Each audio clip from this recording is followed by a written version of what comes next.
So hello viewers, welcome to my channel. మరి ఈ వీడియోలో మనమైతే సి ప్రోగ్రామింగ్ అయితే స్టార్ట్ చేయబోతున్నాం అనమాట. సో ఇక్కడ నుంచి మనం ఏంటంటే కంటిన్యూస్గా సి ప్రోగ్రామింగ్ గురించి ఇంక్లూడింగ్ ప్రోగ్రామ్స్తో సహా మనమైతే సి ప్రోగ్రామింగ్ అయితే కంప్లీట్ చేయబోతున్నాం. అండ్ దీని తర్వాత కంటిన్యూస్గా వేరే వేరే కోర్సులు కూడా వస్తాం అయితే జరుగుతుంది.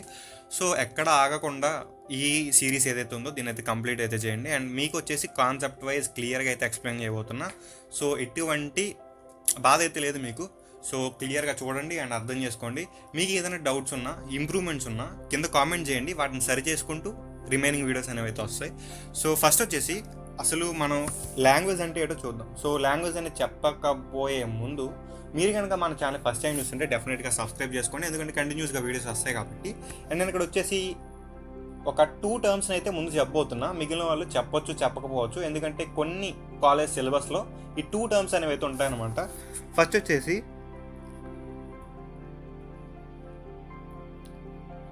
Okay, what is meant by an algorithm. అసలు ఆల్గరిథం అంటే ఏంటి అనేది ఫస్ట్ మీకు తెలియాలి. ఆల్గరిథం అంటే ఏంటంటే set of rules used to solve a task. Set of rules కానీ లేదంటే స్టెప్స్ కానీ use to solve a task. Like ఒక టాస్క్ అనేది చేయాలనుకోండి, దానికి మనకి కావాల్సిన స్టెప్స్ ఏవైతే ఉన్నాయో అదే ఆల్గరిథం అంటే. సింపుల్గా మీకు చెప్పాలంటే, మీ ఇంట్లో బిర్యానీ చేస్తున్నారనుకో, ఫస్ట్ స్టెప్ ఏంటి? స్టార్ట్ చేయడం, అంతే కదా. సెకండ్ స్టెప్ ఏంటి? ఇంగ్రీడియంట్స్ అనేవి తీసుకోవాలి. థర్డ్ స్టెప్ ఏంటి? బాగా మిక్స్ చేయాలి. మిక్స్ చేసిన తర్వాత ఫైనల్గా బిర్యానీ అనేది రెడీ అవుద్ది. ప్రాసెస్ని అయితే ఎండ్ చేయాలి. సో ఇవన్నీ ఏంటి? సెట్ ఆఫ్ రూల్స్ ఆర్ స్టెప్సే కదా. ఒక టాస్క్ని కంప్లీట్ చేయడానికి మనకు కావాల్సిన స్టెప్స్ కానీ సెట్ ఆఫ్ రూల్స్ కానీ ఇవి. సో వీటినే మనం ఏమంటాం అంటే ఆల్గరిథం అంటాం. అదేంటన్నా నువ్వు సి ప్రోగ్రామింగ్ చెప్తున్నావా లేకపోతే వంటలు చెప్తున్నావా అంటే, ఫస్ట్ మీకు బేసిక్స్ అర్థం కావడానికి అని చెప్పి ఇలా చెప్తున్నా, ఓకేనా. సో సింపుల్గా ఒక 2 లేదా 1 ఆల్గరిథం చెప్పి దాని తర్వాత నేనైతే మీకు నెక్స్ట్ టాపిక్స్కి అయితే వెళ్తా, ఓకేనా. Example, write an algorithm to add 2 numbers and display the result. ఒక 2 నెంబర్స్ని యాడ్ చేసి ఆ వచ్చిన రిజల్ట్ ఏదైతే ఉందో దాన్ని మనం డిస్ప్లే చేయాలన్నమాట. సో దీని ఆన్సర్ ఏంటంటే, మీకు ఆల్రెడీ చెప్పా, ఆల్గరిథం అంటే ఏంటి? ఫస్ట్ సెట్ ఆఫ్ స్టెప్స్ అని చెప్పా, అంతే కదా, లేకపోతే సెట్ ఆఫ్ రూల్స్ అని చెప్పా. ఫస్ట్ ఏం చేయాలి? ఈ ప్రాసెస్ని మనం స్టార్ట్ చేయాలి. సెకండ్ ఏం చేయాలి? 2 నెంబర్స్ అన్నాడు. 2 నెంబర్స్ అంటే ఏ అనే దాంట్లో ఒక నెంబర్ అనుకోండి, బి అనేది ఒక నెంబర్ అనుకోండి. అదేంటన్నా ఆల్ఫాబెట్స్ అంటే మనకి ఒక ప్రోగ్రామ్ అనేది రాసేటప్పుడు ఆడి వాల్యూస్ అనేది, అక్కడ ఉన్న వాల్యూస్ అనేది యూజర్ అనేది ఇవ్వాలి. సో మనం ఆల్రెడీ ఇదే వాల్యూ అని చెప్పి అక్కడ ప్రోగ్రామ్లో ఇచ్చి రాయొచ్చు, లేదంటే ఇన్పుట్ మనం ఇచ్చి తర్వాత ప్రోగ్రామ్ రన్ అయ్యేలా కూడా రాయొచ్చు. అంటే 2 టైప్స్లో మనం ప్రోగ్రామ్ని అయితే రాయొచ్చు. ఆల్రెడీ ప్రోగ్రాంలోనే మన వాల్యూస్ అసైన్ చేయొచ్చు, లేదంటే ప్రోగ్రామ్ రన్ అయ్యేటప్పుడు రన్ అవ్వక ముందు మనం రన్ అయిన తర్వాతే ఇన్పుట్స్ ఇచ్చి అవుట్పుట్ తీసుకునే విధంగా కూడా మనం అయితే ప్రోగ్రామ్ అనేది రాయొచ్చు. సో ఏబి అంటే 10 అనుకోండి, లేదా 10 and 5 అనుకో. సో 10 అనేది ఏలో స్టోర్ అవుతుంది, 5 అనేది బిలో స్టోర్ అవుతుంది. సో ఫస్ట్ ఏం చేయాలి? 10 అన్న దాన్ని ఏలో స్టోర్ అవ్వాలంటే రీడ్ ఏ అన్న వాల్యూని మనం చదవాలి, తీసుకోవాలి ఇన్పుట్ కింద. సో అదేవిధంగా ఏని తీసుకున్నాం కదా, బీని కూడా తీసుకోవాలి కదా, రీడ్ బి. అర్థమవుతుందని నేనైతే అనుకుంటున్నా. ఫోర్త్ స్టెప్ ఏంటి? యాడ్ చేయాలి. యాడ్ చేసిన దాన్ని నార్మల్గా ఉంచేస్తామా? లేదుగా, ఒక దానిలోకి స్టోర్ చేయాలి. ఆ స్టోర్ చేసేదే C is equal to A plus B అనుకుంటున్నా, ఓకేనా. ఫిఫ్త్ ఏంటి? వచ్చిన సి ఏదైతే ఉందో దీన్ని డిస్ప్లే చేయాలి. మనకి నార్మల్గా ఒక ఆల్గరిథం రాసేటప్పుడు డిస్ప్లే అంటాం. అదే మనకి సి ప్రోగ్రామింగ్కి వచ్చేసరికి ఈ డిస్ప్లే ఏంటంటే ప్రింట్ ఓకేనా. ఈ రీడ్ ఏంటంటే రీడ్ ఏంటంటే స్కాన్. రీడ్ అన్నా స్కాన్ చేయడం అన్నా ఒకటే, సేమ్ అదే విధంగా డిస్ప్లే చేయడం అన్నా ప్రింట్ చేయడం అన్నా ఒకటే ప్రోగ్రామింగ్ వచ్చేసరికి. సో మీకు ఒక క్లియర్ ఐడియా అనేది అయితే వచ్చిందని అయితే అనుకుంటున్నా వాట్ ఈజ్ ఆల్గరిథం అనేది. నెక్స్ట్ టర్మ్ వచ్చేసి what is meant by flow chart. Flow chart అంటే ఏంటంటే pictorial representation of an algorithm.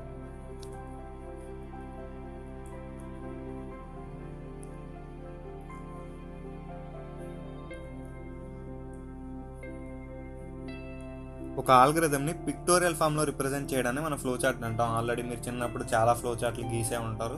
So దీని గురించి అంతగా నేనైతే చెప్పట్లే. అండ్ దీనికి వచ్చేసి మనకి ఒక ఫ్లో చార్ట్ని మనం ప్రిపేర్ చేయాలంటే ర్యాప్టా టూల్ అని చెప్పేసి ఒక టూల్ అయితే ఉంటుంది. దీని గురించి వీడియో కూడా నేను సపరేట్గా చేసి ఛానల్ అయితే అప్లోడ్ చేస్తాను, ఓకేనా. నెక్స్ట్ వచ్చేసి వాట్ ఈజ్ ఎ లాంగ్వేజ్ అన్న విషయంకి వెళ్దాం. ఫర్ సపోజ్ పర్సన్ ఏ అయితే ఉన్నాడు అండ్ అదేవిధంగా పర్సన్ బి అయితే ఉన్నాడు. సో ఈ పర్సన్తో మాట్లాడాలనుకోండి, సో కమ్యూనికేట్ చేయాలనుకోండి, దానికి ఒక ఇంటర్మీడియట్ అనేది కావాలి. ఆ ఇంటర్మీడియట్ ఏంటంటే లాంగ్వేజ్. సో నేను మీకు ఏదైతే ఇప్పుడు చెప్తున్నానో అది మీకు చెప్పేది ఒక లాంగ్వేజ్లో అవుతుంది. అదే మనకి తెలుగు, అంతే కదా. మరి ఇప్పుడు తెలుగులో మాట్లాడుకుంటున్నాం కాబట్టి మీకు అర్థమవుతుంది, లేదా ఇంగ్లీష్లో మాట్లాడుకుంటే మీకు ఇంగ్లీష్లో అర్థమవుతుంది. సో మన ఇద్దరికి మధ్యలో ఉన్నది ఏంటి, ఆ లాంగ్వేజ్ ఏంటి, తెలుగు ఆర్ ఇంగ్లీష్. సో సింపుల్గా వేరే వాళ్ళతో కమ్యూనికేట్ చేయాలంటే మనకు కావాల్సింది లాంగ్వేజ్. లాంగ్వేజ్ అంటే ఏంటంటే సెట్ ఆఫ్ ఇన్స్ట్రక్షన్స్, అంతే కదా. మరి కంప్యూటర్ లాంగ్వేజ్ అంటే ఏంటి?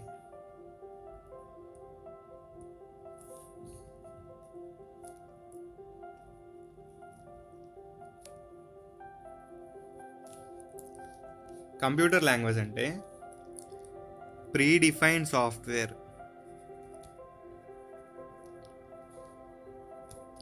Used to communicate with system. అంటే మన పీసీ లేదా ల్యాప్టాప్ లేదా కంప్యూటర్ ఏదైతే ఉందో దీంతో మనం మాట్లాడడానికి యూజ్ చేసే సాఫ్ట్వేర్ ఏదైతే ఉందో, లైక్ ఒక లాంగ్వేజ్ అనేది అయితే ఉంటుంది అనమాట. సో దాన్ని యూజ్ చేసి మాత్రమే మన ల్యాప్టాప్ ఏదైతే ఉంటుందో దాంతో మనం కమ్యూనికేట్ చేయగలం. సో ఆ లాంగ్వేజ్ని మనం ఏమంటామంటే కంప్యూటర్ లాంగ్వేజ్ కాకుండా కంప్యూటర్ అర్థం చేసుకోవడానికి ఒక లాంగ్వేజ్ అనేది అయితే ఉంది. సో ఆ లాంగ్వేజ్ని వచ్చేసి మనం బైనరీ లాంగ్వేజ్ అని అయితే అంటాం.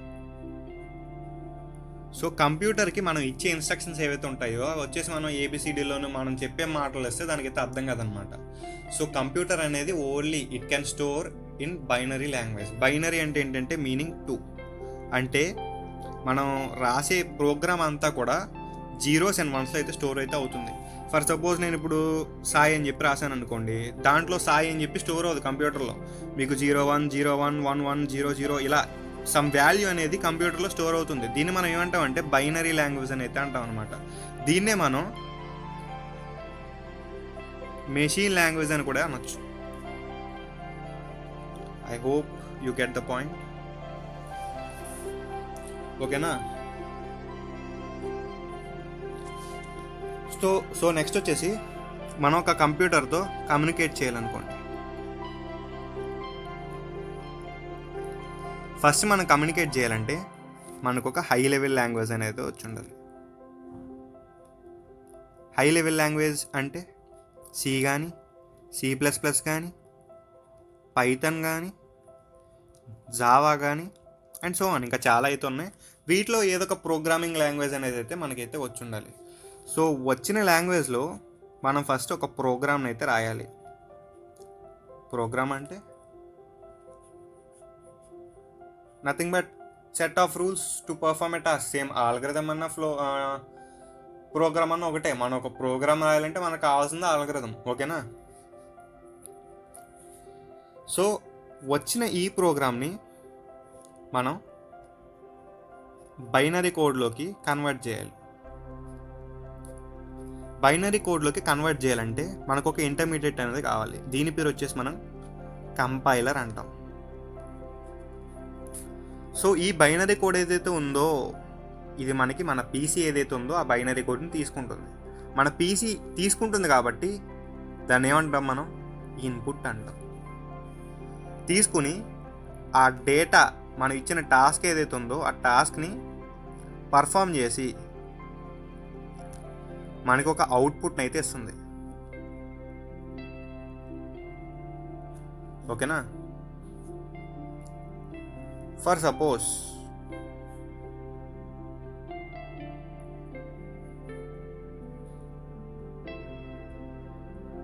నేను ఒక ప్రోగ్రామ్ అనేది రాసా భయ్యా,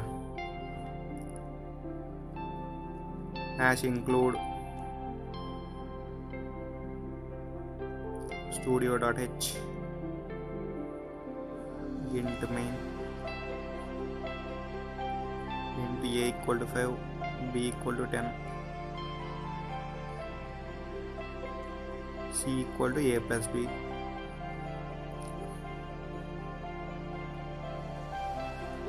printf %d, c. సో ఇలా ఒక ప్రోగ్రామ్ని అయితే రాసా అనుకోండి. ఏ ఈక్వల్ టు 5 అని చెప్పి డిక్లేర్ చేసా, బి ఈక్వల్ టు 10 అని చెప్పి డిక్లేర్ చేసా, C equal to a plus B అని చెప్పి డిక్లేర్ చేసా. సో ఇదంతా కూడా నేను సి ప్రోగ్రామ్లో అయితే రాసా. సి ప్రోగ్రామ్ అంటే ఒక హై లెవెల్ లాంగ్వేజ్లో అయితే రాసా. రాసింది వచ్చేసి ఒక కంపైలర్లో ఈ ప్రోగ్రామ్ అనేది అయితే రాస్తాం. రాసిన తర్వాత కంపైల్ అండ్ రన్ మీద క్లిక్ చేస్తాం. సో ప్రోగ్రామ్ అనేది కంపైల్ అవుతుంది, రన్ అవుతుంది. సో ఈ ప్రోగ్రామ్ ఏదైతే ఉందో ఇది మన కంప్యూటర్ అయితే తీసుకుంటుంది. తీసుకుని దాన్ని 0s and 1s ఏవైతే ఉంటాయో ఆ బైనరీ లాంగ్వేజ్లో తీసుకుంటుంది అనమాట. తీసుకున్న తర్వాత ఆ స్పెసిఫిక్ టాస్క్ ఏదైతే ఉందో మనకి ఇక్కడ ఇచ్చిన టాస్క్ ఏంటి, C equal to A plus B అనేది మన ఇచ్చిన టాస్క్. సో ఈ టాస్క్ని మన కంప్యూటర్ ఏదైతే ఉందో అది కంప్లీట్ చేసి C equal to A plus B అంటే 15 అనేది అవుట్పుట్ని మనకి మన డిస్ప్లే ఏదైతే ఉంటుందో దాని మీద అయితే డిస్ప్లే వస్తుంది. ఓకేనా? ఒక అవుట్పుట్ కింద అయితే మనకి ఇస్తుంది.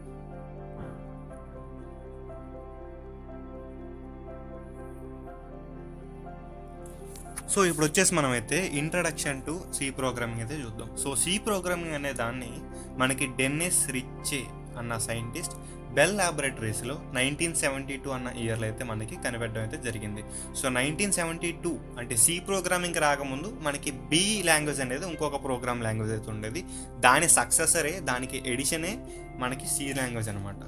సో ఇది వచ్చేసి ఒక high level language. High level language అంటే ఏంటంటే is easy for humans to understand and right. అంటే సింపుల్గా మనం దీన్ని అర్థం చేసుకోగలం అండ్ దీనిలో మనం ప్రోగ్రామ్స్ అనేవి రాయగలం. అంతే కదా హై లెవెల్ లాంగ్వేజ్ అంటే. సో నెక్స్ట్ ఏంటంటే ఇట్ ఈస్ పోర్టబుల్ అనమాట. సో ఒక కంపైలర్ లేదా ఒక పీసీలో నువ్వు ఒక ప్రోగ్రామ్ని రాసావు అనుకో, అదే ప్రోగ్రామ్ని మీ ఫ్రెండ్ ల్యాప్టాప్కి నువ్వు పంపుకొని తన దాంట్లో నువ్వు సేమ్ ప్రోగ్రామ్ని ఎగ్జిక్యూట్ చేసినా సేమ్ అవుట్పుట్ అనేది మనకైతే వస్తుంది. అంటే పోర్టబుల్ అంటే changing from one computer to one computer అనేది చెప్పుకోవచ్చు. సో నువ్వు వేరే కంప్యూటర్కి దాన్ని మార్చినా సేమ్ అనేది మనకైతే ఎగ్జిక్యూట్ అయితే అవుతుంది. సో సి ప్రోగ్రామ్ అనేది మనకి పోర్టబుల్.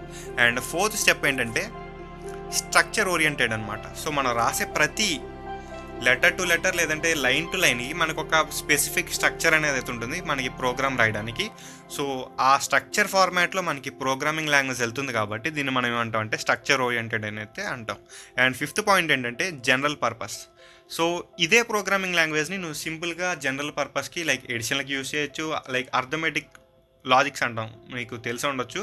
లైక్ ఎలాగంటే అర్థమెటిక్ అంటే ఎడిషన్, సబ్ట్రాక్షన్, మల్టిప్లికేషన్, డివిజన్ ఇలా సింపుల్ వాటికి యూస్ చేయొచ్చు. లేదంటే ఇదే దాన్ని మనం ఓఎస్ డెవలప్ చేయడానికి యూస్ చేస్తారు, గేమ్స్ డెవలప్ చేయడానికి యూస్ చేస్తారు, లేదంటే ఎంబెడెడ్ సిస్టమ్స్ ఏవైతే ఉంటాయో వాటికి సంబంధించి ప్రోగ్రామ్ రాయడానికి కూడా యూస్ చేస్తారనమాట. సో ఇలా మన సిని దేనికైనా సరే యూస్ చేస్తున్నాం కాబట్టి దీన్ని మనం జనరల్ పర్పస్ లాంగ్వేజ్ అని కూడా అయితే అనొచ్చు. సో ఇప్పుడు ఈ సి ప్రోగ్రామ్ని మీ ల్యాప్టాప్ లేదా మీ కంప్యూటర్లో రాయాలంటే మీకు ఒక ఐడిఈ లేదా ఎడిటర్ అనేది కావాలి, లేదంటే కనుక కంపైలర్ అనేది కావాలి. సో మనకి కంపైలర్స్లో జనరల్గా 2 టైప్స్ అయితే ఉన్నాయి. అదేంటంటే ఆన్లైన్ కానీ ఆఫ్లైన్ కానీ. సో ఆఫ్లైన్ ఏంటంటే ఫస్ట్ మీరు ఒక యాప్ అనేది ఇన్స్టాల్ చేసుకోవాలి మీ పీసీలో. దానికి మీకు ఉన్న ఆప్షన్స్ ఏంటంటే టర్బో C++ కానీ, బోర్లాండ్ C++ కానీ, దేవ్ C++ కానీ, కోడ్ బ్లాక్స్. సో ఇలా ఒక 4 ఆప్షన్స్ అయితే మీకు అయితే ఇచ్చా. అండ్ దీనిలో నేను బెస్ట్ రికమెండ్ చేసేది ఏంటంటే దేవ్ C++. ఎందుకంటే దీనిలో కొన్ని అడ్వాన్స్ ఫీచర్స్ కూడా మనకైతే వర్క్ అవుతాయి అండ్ వీటిలో వచ్చేసి వర్క్ అవ్వనమాట.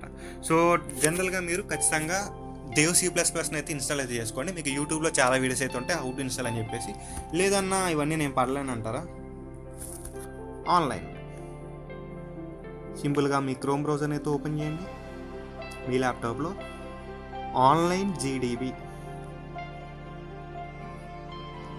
సి కంపైలర్ అని చెప్పి సెర్చ్ చేయండి. మీకు ఒక వెబ్సైట్ అయితే వస్తుంది.